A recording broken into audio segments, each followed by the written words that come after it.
Toxic cinema March 19ರಂದು release ಆಗ್ತಿದೆ. KGF 2 ಬಳಿಕ ಯಶ್ ಕೈಗೆತ್ತಿಕೊಂಡ ಪ್ರಾಜೆಕ್ಟ್ ಇದಾಗಿದ್ದು ನಿರೀಕ್ಷೆ ಹೆಚ್ಚಿದೆ. ಸದ್ಯ ಟಾಕ್ಸಿಕ್ ತಂಡದವರು ಒಂದೊಂದೇ ಪೋಸ್ಟರ್ ರಿಲೀಸ್ ಮಾಡುತ್ತಿದ್ದಾರೆ. ಈ ಪೋಸ್ಟರ್ ನೋಡಿ ಕೆಲವರು ಸುಖಾಸುಮ್ಮನೆ ಅಪಪ್ರಚಾರ ಮಾಡುವ ಕೆಲಸ ಮಾಡುತ್ತಿದ್ದಾರೆ. ಇದರ ಹಿಂದೆ ಬಾಲಿವುಡ್ನ ಕೈವಾಡ ಇದೆಯೇ ಎಂಬ ಅನುಮಾನ ಮೂಡಿದೆ. ಟಾಕ್ಸಿಕ್ ಸಿನಿಮಾಗೆ ಗೀತು ಮೋಹನ್ ದಾಸ್ ನಿರ್ದೇಶನ ಮಾಡುತ್ತಿದ್ದಾರೆ. ಈ ಚಿತ್ರಕ್ಕೆ ಯಶ್ ಅವರು ಕೂಡ ಕಥೆ ಬರೆದಿದ್ದಾರೆ. ಈ ಸಿನಿಮಾ ರೆಟ್ರೋ ಶೈಲಿಯಲ್ಲಿ ಮೂಡಿಬಂದಿದೆ ಎಂದು ಹೇಳಲಾಗ್ತಾ ಇದೆ. ಈ ಚಿತ್ರದ ಟೀಸರ್ ಯಶ್ ಬರ್ತ್ಡೇ ದಿನ ರಿಲೀಸ್ ಆಗುವ ಸಾಧ್ಯತೆ ಇದೆ. ಇದಕ್ಕೂ ಮೊದಲು ಸಿನಿಮಾದ ವಿವಿಧ ಪೋಸ್ಟರ್ ಬಿಡುಗಡೆ ಮಾಡಲಾಗ್ತಿದೆ.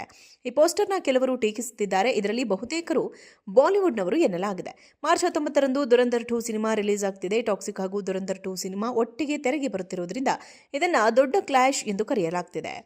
ಟಾಕ್ಸಿಕ್ ಬಗ್ಗೆ ನೆಗೆಟಿವ್ ಸುದ್ದಿ ಹಬ್ಬಿದ್ರೆ ಅದು ದುರಂಧರ್ 2 ಚಿತ್ರಕ್ಕೆ ಸಹಕಾರಿಯಾಗಬಹುದು ಎಂಬ ಲೆಕ್ಕಾಚಾರ ಕೆಲವರು ಹಾಕಿದ್ದಾರೆ ಎನ್ನಲಾಗ್ತಿದೆ. ಸಿನಿಮಾ ಉತ್ತಮವಾಗಿದ್ದರೆ ಎಷ್ಟೇ ನೆಗೆಟಿವ್ ಟ್ವೀಟ್ಗಳನ್ನು ಮಾಡಿದರೂ ಜನರು ನೋಡಿಯೇ ನೋಡುತ್ತಾರೆ.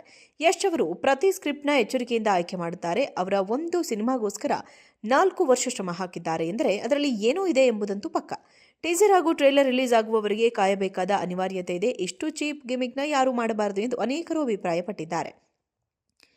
ಯಶ್ಗೆ ದೊಡ್ಡ ಸಿನಿಮಾಗಳು ಸೆಡ್ಡು ಹೊಡೆದು ಸೋತಿದ್ದು ಹೊಸದೇನೂ ಅಲ್ಲ. ಈ ಮೊದಲು ಕೆಜಿಎಫ್ ಎದುರು ಶಾರುಖ್ ಸಿನಿಮಾ ರಿಲೀಸ್ ಆಗಿ ಹೀನಾಯವಾಗಿ ಸೋತಿತ್ತು.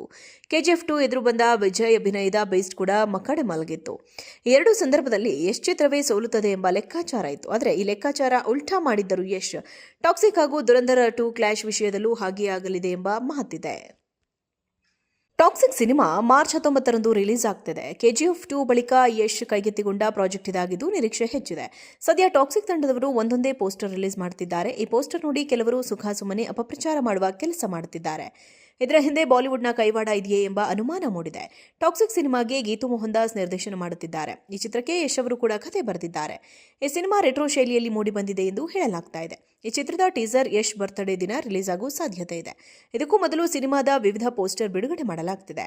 ಈ ಪೋಸ್ಟರ್ನ ಕೆಲವರು ಟೀಕಿಸುತ್ತಿದ್ದಾರೆ. ಇದರಲ್ಲಿ ಬಹುತೇಕರು ಬಾಲಿವುಡ್ನವರು ಎನ್ನಲಾಗಿದೆ. ಮಾರ್ಚ್ 19ರಂದು ದುರಂಧರ್ 2 ಸಿನಿಮಾ ರಿಲೀಸ್ ಆಗ್ತಿದೆ. ಟಾಕ್ಸಿಕ್ ಹಾಗೂ ದುರಂಧರ್ 2 ಸಿನಿಮಾ ಒಟ್ಟಿಗೆ ತೆರೆಗೆ ಬರುತ್ತಿರುವುದರಿಂದ ಇದನ್ನ ದೊಡ್ಡ ಕ್ಲಾಶ್ ಎಂದು ಕರೆಯಲಾಗ್ತಿದೆ. ಟಾಕ್ಸಿಕ್ ಬಗ್ಗೆ ನೆಗೆಟಿವ್ ಸುದ್ದಿ ಹಬ್ಬಿದ್ರೆ ಅದು ದುರಂಧರ್ 2 ಚಿತ್ರಕ್ಕೆ ಸಹಕಾರಿಯಾಗಬಹುದು ಎಂಬ ಲೆಕ್ಕಾಚಾರ ಕೆಲವರು ಹಾಕಿದ್ದಾರೆ ಎನ್ನಲಾಗ್ತಿದೆ. ಸಿನಿಮಾ ಉತ್ತಮವಾಗಿದ್ದರೆ ಎಷ್ಟೇ ನೆಗೆಟಿವ್ ಟ್ವೀಟ್ಗಳನ್ನು ಮಾಡಿದರೂ ಜನರು ನೋಡಿಯೇ ನೋಡುತ್ತಾರೆ. ಯಶ್ ಅವರು ಪ್ರತಿ ಸ್ಕ್ರಿಪ್ಟ್ನ ಎಚ್ಚರಿಕೆಯಿಂದ ಆಯ್ಕೆ ಮಾಡುತ್ತಾರೆ. ಅವರ ಒಂದು ಸಿನಿಮಾಗೋಸ್ಕರ 4 ವರ್ಷ ಶ್ರಮ ಹಾಕಿದ್ದಾರೆ ಎಂದರೆ ಅದರಲ್ಲಿ ಏನೋ ಇದೆ ಎಂಬುದಂತೂ ಪಕ್ಕ. ಟೀಸರ್ ಹಾಗೂ ಟ್ರೇಲರ್ ರಿಲೀಸ್ ಆಗುವವರೆಗೆ ಕಾಯಬೇಕಾದ ಅನಿವಾರ್ಯತೆ ಇದೆ. ಇಷ್ಟು ಚೀಪ್ ಗಿಮಿಕ್ನ ಯಾರೂ ಮಾಡಬಾರದು ಎಂದು ಅನೇಕರು ಅಭಿಪ್ರಾಯಪಟ್ಟಿದ್ದಾರೆ. ಯಶ್ಗೆ ದೊಡ್ಡ ಸಿನಿಮಾಗಳು ಸೆಡ್ಡು ಹೊಡೆದು ಸೋತಿದ್ದು ಹೊಸದೇನೂ ಅಲ್ಲ. ಈ ಮೊದಲು ಕೆಜಿಎಫ್ ಎದುರು ಶಾರುಖ್ ಸಿನಿಮಾ ರಿಲೀಸ್ ಆಗಿ ಹೀನಾಯವಾಗಿ ಸೋತಿತ್ತು. ಕೆಜಿಎಫ್ 2 ಎದುರು ಬಂದ ವಿಜಯ್ ಅಭಿನಯದ ಬೇಸ್ಟ್ ಕೂಡ ಮಕ್ಕಡೆ ಮಲಗಿತ್ತು. ಎರಡೂ ಸಂದರ್ಭದಲ್ಲಿ ಯಶ್ ಚಿತ್ರವೇ ಸೋಲುತ್ತದೆ ಎಂಬ ಲೆಕ್ಕಾಚಾರ ಇತ್ತು. ಆದರೆ ಈ ಲೆಕ್ಕಾಚಾರ ಉಲ್ಟಾ ಮಾಡಿದ್ದರು ಯಶ್. ಟಾಕ್ಸಿಕ್ ಹಾಗೂ ದುರಂಧರ್ 2 ಕ್ಲಾಶ್ ವಿಷಯದಲ್ಲೂ ಹಾಗೆಯೇ ಆಗಲಿದೆ ಎಂಬ ಮಾತಿದೆ.